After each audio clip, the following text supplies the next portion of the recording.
Ауылдық мәдениет үйі мен клуб меңгерушілері арасында ауыл клуб облыстық арт тимбилдингі басталды. Жаңа мәдени этикалық нормаларды қалыптастыру бағытындағы іс-шара биыл екінші мәрте ұйымдастырылған. 2 күнге созылатын шығармашылық алаң Байзақ ауданы Түймекент ауылының аумағында өтті.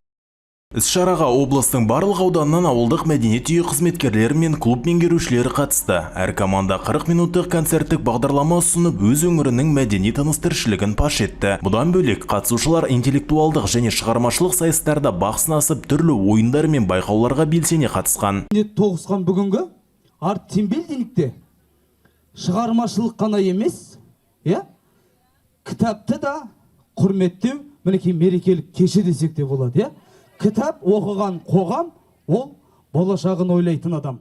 Мемлекет басшысы Қасым-Жомарт Кемелұлы Тоқаев ұлттық мәдениетті дамыту мен ауылдық жерлердегі мәдени инфрақұрылымды жетілдіру мәселесіне әрдайым ерекше назар аударып келеді. Биыл екінші мәрте өткізіліп отырған ауыл клуб облыстық арт тимбилдингі ауыл мәдениетінің дамуына серпін беретін клуб мамандарының басын бір арнаға тоғыстырып, өзара тәжірибе алмасуына мүмкіндік жасайтын маңызды алаң ретінде өз жалғасын тауып отыр.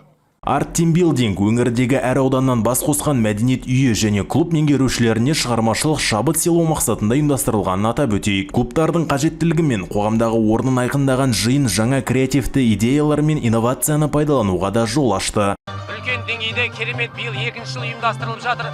Былтырда келіп атсалысқанбыз, биыл да үлкен дайындықпен келіп, дайындық керемет, өте барлық әріптестерге сәттілік тілейміз. Шара өте жоғарғы деңгейде ұйымдастырылған, ұнап жатыр. Біз өзіміздің өнерімізді алып келдік, біз ертең екінші күн выступать етеміз. Керемет көңіл-күй, жылда-жылға жалғаса берсе деп ойлаймыз. Шара өте керемет, басталуының өзі ерекше. Ашылғанына басталғалы 2 жыл болыпты. Жоғары деңгейде, енді бұны ұйымдастырушы жаңағы өзіміздің Жамбыл облысы әкімдігінің мәдениет және тілдерді дамыту басқармасына қарасты облыс халық шығармашылық орталығы ұйымдастырады. Биыл екінші жылы өтіп жатыр дәстүрлі түрде. Өте жоғары деңгейде ұйымдастырылған бұл. Әр аудан өзінің жаңашыл креативті идеяларын ортаға салады, бір-бірімен тәжірибе алмасақ. Ең бірінші бұл шараның мақсаты ауылдық клуб меңгерушілерінің дәрежесін көтеру, олардың қызметін насихаттау. Осылайша байқау өнері мен бірлікті, шабыт пен жаңашылдықты ұштастырған жарқын жобалардың біріне айналды. Нұрдәулет Мұса, Елдар Түстікбай, Қордай 24 Ньюс.